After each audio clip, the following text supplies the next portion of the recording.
Banking খাত সংস্কার, অর্থ পাচার রোধে সহায়তা, ট্যাক্স রিটার্ন জমার ক্ষেত্রে আধুনিকায়নের বিষয়ে আইএমএফ এর কারিগরি সহায়তা চাওয়া হয়েছে বলে জানিয়েছেন অর্থ উপদেষ্টা ডক্টর সালেহ উদ্দিন আহমেদ।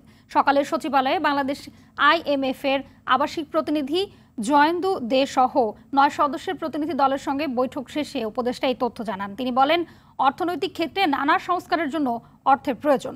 এ বিষয়ে আইএমএফ মিশনকে জানানো হয়েছে। বাংলাদেশ অর্থনৈতিক ক্ষেত্রে কি কি সংস্কার করেছে তাও তাদের জানানো হয়েছে। এক্ষেত্রে আইএমএফ এর আর্থিক সহ কারিগরি সহায়তা দরকার। এ বিষয়ে শুধু আইএমএফ নয়, বিশ্ব ব্যাংক সহ অন্য দাতা সংস্থাগুলোর সঙ্গেও আলোচনা হয়েছে বলে জানান অর্থ উপদেষ্টা।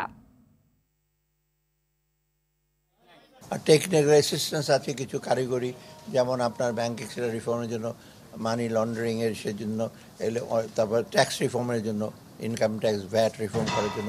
শুধু আইএমএফ না, এটা একটা মনে রাখবেন, আমরা কিন্তু অন্যদের সাথে চেয়েছি এবং আমরা সেটা কারা কি সাহায্য দেখবেন সেটা কোঅর্ডিনেট করে আইএমএফকে আমার স্পেসিফিক বলে ওদের কী কী দরকার সাহায্য। আমার ইসে আছে, অন্য এমবেসি আছে, অন্য ওয়ার্ল্ড ব্যাংক আছে, এডিবি আছে।